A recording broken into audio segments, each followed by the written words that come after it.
ఇక తెలంగాణలో ఈ నెల 25 నుంచి జరగనున్న ఇంటర్ ఎగ్జామ్స్ ఇప్పటికీ హాల్ టికెట్స్ విడుదల కాకపోవడంతో స్టూడెంట్స్ అంతా ఆందోళనలో ఉన్నారు. ఎగ్జామ్కు కేవలం వారం రోజులు మాత్రమే గడువు ఉంది. అయినా కూడా విద్యార్థుల చేతికి ఇంకా హాల్ టికెట్సే అందలేదు. మరోవైపు అధికారిక వెబ్సైట్, కాలేజ్ లాగిన్, వాట్సాప్ ద్వారా కూడా హాల్ టికెట్ డౌన్లోడ్ చేసుకోవచ్చని ఇంటర్ బోర్డు చెబుతోంది. ఈసారి హాల్ టికెట్స్పై ప్రిన్సిపల్ సంతకం లేకుండానే ఎగ్జామ్ హాల్లోకి వెళ్ళవచ్చని కూడా చెబుతోంది. అయితే బోర్డు చెబుతున్నట్టుగా స్టూడెంట్స్కు మాత్రం హాల్ టికెట్స్ డౌన్లోడ్ చేసుకునే అవకాశం ఇప్పటికీ కలగలేదు. ప్రైవేట్ కాలేజీల యాజమాన్యాల ఒత్తిడికి ఇంటర్ బోర్డు తల ఒగ్గిందనే ఆరోపణలు వినిపిస్తున్నాయి. స్టూడెంట్స్ వచ్చి లాబొరేటరీ, లైబ్రరీ, ప్రాక్టికల్స్ వంటి ఫీజులు వసూలు చేసుకున్నాకే హాల్ టికెట్స్ అప్లోడ్ చేయాలని బోర్డుపై ఒత్తిడి చేసినట్టుగా ఆరోపణలు బలంగా వినిపిస్తున్నాయి. స్టూడెంట్స్ కూడా నో డ్యూ సర్టిఫికేట్ తెచ్చుకుంటేనే హాల్ టికెట్స్ విడుదల అవుతాయని ప్రైవేట్ కాలేజీల యాజమాన్యాలు హుకుం జారీ చేసినట్టు ఆరోపణలు బలంగా వినిపిస్తున్నాయి. దీంతో స్టూడెంట్స్ తీవ్ర ఆందోళన వ్యక్తం చేస్తున్నారు. రైట్, ఇంటర్ బోర్డు నుంచి మా కరెస్పాండెంట్ విక్రమ్ మరిన్ని అప్డేట్స్ ఇస్తారు. విక్రమ్, చెప్పండి, చెబుతున్న దానికి జరుగుతున్న దానికి ఇంత డిస్క్రిపెన్సీ ఎందుకుంది? సో విద్యార్థులు ఎవరు కూడా దాన్ని డౌన్లోడ్ చేసుకునే వెసులుబాటు కానీ అలాంటి అవకాశం కానీ లేకుండా ఉంది.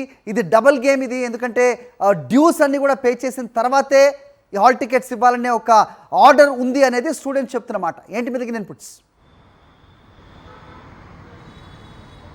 హరి, మీరు చెప్తున్నట్లు ఇంటర్మీడియట్ బోర్డుపై ప్రైవేటు కాలేజీ యాజమాన్యాల ఒత్తిడి తీవ్రంగా ఉన్నట్లు స్పష్టంగా అర్థమవుతున్న పరిస్థితి ఉంది.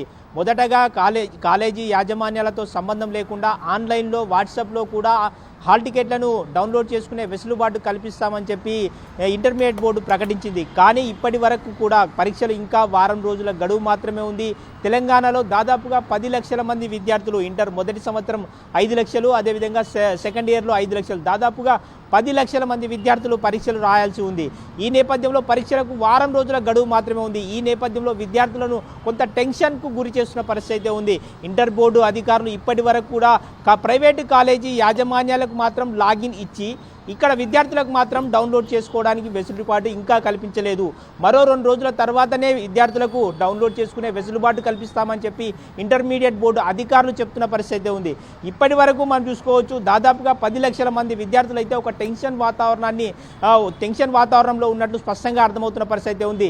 ఇంటర్మీడియట్ బోర్డు అధికారులపై ప్రైవేటు జూనియర్ కాలేజీల యాజమాన్యాలు తీవ్రంగా ఒత్తిడి చేస్తున్నట్లు స్పష్టమైన ఆరోపణలు అయితే ఉన్నాయి. Hari, all right Vikram, thanks for the inputs.